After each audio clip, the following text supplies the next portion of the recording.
Cara, eu sempre copiei o Ritch Blackmore. Eu sempre copiei o Eric Clapton. Eu sempre copiei o Paulinho Guitarra, o Torquato, o Jeff Beck, sabe? O Celso Blues Boy, o Pepeu. Cara, e eu copio até hoje. Eu tiro coisas que eu falo, às vezes eu vejo coisas antigas dele e falo assim, bicho, tem que tirar isso de novo, porque é maravilhoso, sabe? Copiar não é problema nenhum. O John Mayer, grande parte do que ele faz é Steve Ray Vaughan com Eric Clapton. Porra, o Van Halen era Jimi fã Hendrix, do Clapton e Jimi Hendrix. O Hendrix era super fã do Buddy Guy. Quer dizer, e roubava. Você vê a performance de palco do Hendrix, é o Buddy Guy, cara. Você vai ver o Buddy Guy tocando, é um Buddy Guy, entre aspas. Uma heresia falar isso. Mas você vai ver, você fala, cara, tem umas coisas do Hendrix. Na verdade, não. Tem vídeos do Hendrix no show, na primeira fila do show do Buddy Guy, e o Buddy Guy debulhando e o Hendrix assim, ó. Igual esponja, sabe? E também do Clapton. O Hendrix foi muito influenciado pelo Clapton e ele diz isso. O Van Halen foi influenciado pelo Clapton. E quando o Eric Clapton viu o Jimi Hendrix tocar, ficou com vergonha. Ficou com vergonha. Assim, caraca, velho, né? E o Clapton, pra mim, ele ainda é assim, eu acho que é a pedra fundamental da guitarra como a gente conhece hoje, porque eu copio várias coisas do Clapton, né? Uma é o vibrato dele, aquele vibrato de mão solta, assim, que é uma coisa que eu adoro. Mas o Clapton, pra mim, ele foi o primeiro cara que tocou guitarra, que é essa guitarra que a gente ouve até hoje. Se você for estudar a carreira do Clapton, você vê que ele fez tudo. Ele teve uma grande banda de rock no começo da carreira, tocou com John Mayall, e aí, assim, tocou Cream, e aí depois montou a banda com Steve Winwood, que eu esqueci o nome agora, e aí depois ele entrou em carreira solo e ele inventou todas as coisas de guitarra, tocou com os Beatles, gravou com os Beatles, foi convidado para entrar nos Beatles. Então, quer dizer, ele pra mim, até hoje, e o Jeff Beck, o David Gilmour, todos esses caras estão nesse caldeirão, mas o Clapton é um cara que me impressiona muito até hoje, sabe? É um cara que eu escuto ele tocando hoje, e ele no Cream, e ele é um cara que realmente o Van Halen não era fã do Clapton à toa, e nem todo mundo é fã do Clapton à toa, porque realmente... E tem gente que não consegue entender por que o Clapton é o Clapton e por que o Hendrix é o Hendrix. A gente tem um corte do Vidal, por exemplo, que o Hendrix foi o maior de todos os tempos, né? Na visão do Vidal, sim. Mas a galera hoje ouve um Hendrix 50, 40 anos depois e não sei... Implica, né? Implica porque as gravações...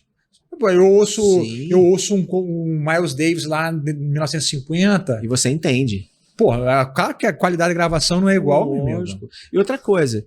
Você pega um trompete, o trompete já afinava como afina hoje o trompete. As guitarras não, do jeito que o Hendrix tocava. Isso aí é muito isso também, né? Não tinha, as guitarras não estavam preparadas pro Hendrix, sabe? Tipo assim, era o contrário, na realidade. O cara chegou ditando o Vidal foi meu professor de guitarra, maravilhoso, assim.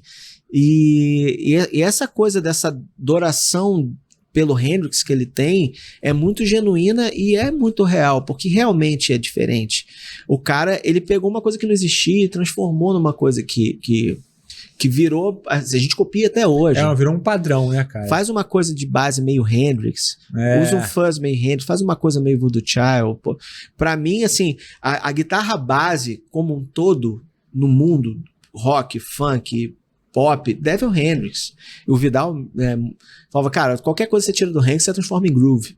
E era mesmo. Assim, o Hendrix, ele era tão genial, mas não era uma questão só guitarrística, ele tinha uma busca musical muito grande, uma busca sonora muito grande. Ele criou grandes efeitos, né? O fuzz que a gente conhece, assim, começou nos Rolling Stones, e aí The Kinks que cortou o falante, aí depois pintou um fuzz, e aí o Keith Richards gravou Satisfaction, e depois chegou o Hendrix, e, cara, você vê o Hendrix tocando de fuzz, caralho, bicho, desculpa. Cara, é um dinossauro. O cara tirou um monstro de dentro do amplificador. Por quê? Porque não era só o fuzz, ele usava um Marshall que já estava distorcido, e quando você passa um fuzz pelo Marshall, aquelas frequências ríspidas, que também são legais do fuzz, dependendo da sonoridade, elas são filtradas pelo som de Marshall maravilhoso. Sim. Então isso às vezes as pessoas não entendem, sabe? Que, som de abelhudo, depende muito do estilo que a pessoa gosta. Agora, Tudo é você entender o contexto das coisas, né? É um contexto onde as coisas estavam começando, a tecnologia de guitarra começava. Sim. E hoje em dia a gente sonha com os mesmos amplos que eles usavam naquela época. Marshall Plex, JTM45, JMP, Fender Twin, Fender Super Reverb. A gente quer até hoje os melhores amplos são aqueles. Que criou padrões. Fender Bassman. E é interessante porque eu vi muita gente comentando assim, cara, Hendrix é superestimado. Sim. Que acham, né, que... E como que você pode dizer que um cara é superestimado se ele criou muitos padrões? Não é só um. Não é o double stop do Hendrix, é o fuzz do Hendrix, é a maneira de fazer guitarra base intercalando com a voz. Exatamente. Pô, o cara tava cantando, irmão, e ele tava lá... Exatamente. Ele chamava de uma maneira orquestral de tocar, né? Porque quando ele gravava o disco, ele fazia overdubs e tal. Tem vários livros do Hendrix, né? Não sou tanto quanto o Vidal, porque o Vidal é a autoridade de Hendrix lá no Brasil, né, mano? Vidal, beijo. Mas assim, ele, quando gravava, ele fazia os overdubs e tocava, né? Quando ele chegava ao vivo era um trio, né? Depois que ele foi botando mais músicos e tal, mas assim, no começo era um trio. Então, essa forma dele tocar orquestral, que ele fazia aqueles pedacinhos dos acordes junto com as pentatônicas ao mesmo tempo que você sola, aquilo ali virou uma guitarra base que, se você for pegar de qualquer banda disco, as bandas de rock, até os grandes guitarristas de hoje, como o John Mayer, né, ou qualquer outro, todo mundo bebeu naquela fonte e é a mesma coisa. Sim. Né, é igual, assim, você vê o cara tocando, pô, isso é Hendrix. Você vê o Vaughan fazendo milhões de coisas. O Vaughan era meio Albert King e meio Hendrix. Sim. Né? E aí turbinado. E Clapton, né? Porque ele fala mesmo do Clapton, que ele mostra os vibratos do Clapton, e daí que eu peguei esse vibrato. Né? Mas assim, é ser inteligente. Eu acho que a gente não pode ser preconceituoso, muito menos com uma época, muito menos com estilo. Sendo profissional, não posso ser preconceituoso com nada. Gosto é uma coisa, eu gosto disso, não gosto daquilo. Beleza, agora, você dizer que isso aqui é ruim e dizer que aquilo ali é bom, você tá filtrando isso pelo seu gosto, você não tá filtrando isso pela influência que aquilo teve na música como um todo, sabe? Então, eu acho que isso é muito delicado, assim, sabe? Eu sempre ouço de tudo, algumas coisas me agradam mais do que outras, mas eu escuto Beatles, por exemplo, aquelas gravações clássicas. Se você solar os canais, as guitarras estão extremamente desafinadas em N situações. Por quê? Porque não tinha como afinar aquilo naquela época. Isso é engraçado. Começo da distorção, aqueles harmônicos batendo, porque, cara, aquilo não existia. Aquilo era uma coisa transgressora, né? E é legal você falar isso. Imagina o seguinte: se pega todos os canais dos Beatles, afina tudo. E junta, imagina como o Hendrix é a mesma coisa. Outra coisa, a Gibson... Doideira, alguém podia fazer isso, né? A gente ouvia tudo afinado. Tudo afinado. E outra coisa, essas imperfeições, a guitarra é um instrumento imperfeito, né? A gente sabe disso. Eu tive guitarras com o sistema Bus Faden, né? Que é aquele sistema de afinação que você afina a guitarra perfeitamente. Agora a gente tem aqueles trastes tortos que fazem realmente a afinação ficar perfeita. E é muito bom isso. Mas você não ouviu isso a sua vida inteira. Você ouviu o Hendrix tocando com aquela afinação. Você ouviu o Jimmy Page, você ouviu o Brian May. Hoje a Fernanda, a gente estava ouvindo Will Rock You no carro, aí ela falou assim, esse primeiro acorde está desafinado, né? Pô, a distorção a terça, fatalmente, 90% das vezes vai soar desafinada. Num acorde maior, principalmente. Você dá um Lá ali, se você der o Ré, tá desafinado o Ré. Se você der o Lá afinado, tá desafinado o Mi. Mas é porque a guitarra não foi construída... Só que a gente ouve isso a vida inteira. Então, essa perfeição de afinação, você ouve muito menos com a distorção do que você ouve num som limpo, por exemplo. Por causa dos harmônicos que batem. Mas é uma questão histórica. Estuda um pouquinho de música, né? Abre a cabeça. Não fica... Você já viu as bases de guitarra do Bob Marley? São inacreditáveis. O cara só tocava tríade. E é o som, como ele tem que ser feito no reggae. Você vai ver o Hendrix, já era um cara que, sem saber a teoria, o cara tocava mixolídio, o cara tocava acorde com nona, o cara tocava muitas coisas cromáticas. E você fala assim, pô, mas de onde veio isso? Né? Tipo assim, da cabeça dele? Sim, mas o cara tava com a antena ligada, ele ouvia os outros guitarristas tocando. Na época tinha um grande guitarrista de jazz. O Wes Montgomery tá aí desde a primeira metade do século, talvez. Então, antes tinha o Charlie Christian também. O Charlie Christian. Então, assim, e o Wes Montgomery é uma perfeição, né? Não, mas quando o Hendrix estava também ali, ele já tinha muito cara de jazz forte. Sim. Até o Benson já existia. O Benson, e já consagrados, né? Você pega... E tem a velha história que antes de morrer, né? Você pode me corrigir, você é um grande conhecedor do Miles. Eles estavam se organizando para fazer uma coisa juntos, né? Total, o Hendrix já chegava pro Mike Stern. Depois que não se concretizou esse trabalho, estava quase para acontecer, que chamou o Mike Stern para tocar, e falou assim, play like Jimi Hendrix. Pô, cara, toca igual o Jimi Hendrix, cara. E isso moldou o jeito do Mike Stern tocar. Que, aliás, é maravilhoso na década de 70, ele distrato. E que tem um monte de Hendrix no som dele ali, os bends, vibratos. Maravilhoso. O Hendrix, ele influenciou o Robben Ford, né, que você vê que tem muita coisa nas bases do Robben Ford, que vem do Hendrix também, vem muito do blues e do jazz, mas vem do Hendrix.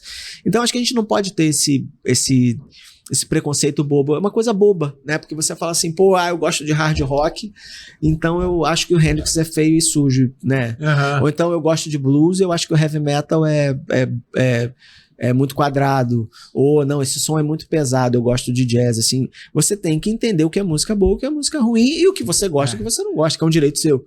E também tem o seguinte, cara, tudo que é clássico, se você achar ruim, cuidado. Exatamente. Cuidado, né? Respect the classics. Sérgio Mello, meu amigo batera, vai sempre falar, respect the classics, sempre. Cara, cuidado, irmão, porque se é tão consagrado assim, você não tá entendendo, é porque tá faltando, de repente, alguma peça pra você juntar. Maturidade, né? Maturidade. Você tem que ter maturidade pra não se sentir superior a uma coisa. Calma aí. O Hendrix é tão aclamado e eu tô achando ruim, então calma aí, gente. Deixa eu parar pra pensar por que eu tô achando ruim, se eu tô certo, se eu tô errado, ou se é uma questão de gosto, é um direito, né? Não, eu não gosto do Hendrix. Porque... O próprio Miles Davis, cara, as primeiras vezes que eu ouvi, eu falei, nossa, que coisa horrorosa. Né? E aquela fase fusion muito louca dele, né? É a do Bitches Brew. Bicho. Aquele disco é maravilhoso, mas é uma viagem, né? Tem que ter muita... Esse disco aí é um disco complicado. Que era o McLaughlin, né? Que é a época do Woodstock, tem um contexto histórico ali, né? É a época do Hendrix. Pois é, e tem discos de orquestra, tem um disco chamado In From the Storm, uma recomendação, assim, se você não conhece Hendrix, você tem que ouvir esse disco, que é uma homenagem que o grandes guitarristas fizeram ao Hendrix. Eu lembro disso aí, tem que com orquestra, que o Ed Kramer produziu. Já tem uns 20 anos isso aí? Tem muito tempo, tava, sei lá, tinha 18, 19 anos. Eu lembro disso. Mas esse disco são as músicas do Hendrix tocadas com orquestra. Aí você fala assim, pô, se a música do cara é tocada com orquestra, o que eu tô falando? Que o som tá desafinado, ou tá com ruído, ou tá feio. Os caras... Aí você vai ver os guitarristas que tocam. Robben Ford, Steve Vai, Steve Lukather, Santana, Robben Ford. Esses são os guitarristas do tributo. Aí você fala assim, pô, então os caras estão todos errados, né? Eu sou fã do Lukather. Aí você vai falar pro Lukather, o Hendrix é ruim. Aí o Lukather vai te dar uma bolacha. Fala, você tá maluco? Senta aí, moleque. Não, e tem uma coisa engraçada, cara, que a gente tá falando de corrigir algumas coisas, afinação, imagina se corrigisse a afinação. Teve um cara que pegou as músicas do Thelonious Monk, sabe quem é esse compositor, né, de jazz, e ele era muito doido ritmicamente, né, cara? Ele sempre foi irregular. E ele corrigiu toda a irregularidade rítmica do cara. Tem um documentário, cara, no YouTube, sensacional, ele corrigindo Thelonious Monk. Virou um negócio tão bobo assim, cara. E é meio sarcástico, ele não finge que tá... Ele finge que tá sério. Vamos corrigir Thelonious Monk aqui, porque isso aqui não tá legal. Muito Olha bom. Como é bem melhor agora. Você ouve, fala assim, não, mas tá... Ei, tu corrigiu tudo, Thelonious Monk. É a mesma coisa, você pega e corrige tudo isso, perde a humanidade às vezes. Não, e perde a estética. E pega a estética. A gente, como produtor musical ou como guitarrista sideman, você tem que entender a leitura rítmica, o timbre daquela... Não adianta você ir com uma Ibanez Gen 7 cordas, tocar uma banda de baile que toca disco music, porque não tem o som das guitarras que você ouve lá. Você vai tocar numa banda de rock, com uma jam, vai funcionar. Não, assim, não é uma regra absoluta. É óbvio que tem guitarristas que vão usar guitarras, mas assim, você tem que entender que existe uma roupagem ali, existe uma estética sonora, um swing. Eu não escuto nada de rhythm and blues, de funk, de soul. Aí eu vou entrar pra tocar numa banda de soul e eu só toquei heavy metal a vida inteira. Você não vai conseguir tocar. Ah, não, porque é molinha, é só isso aqui. Não é só isso, não.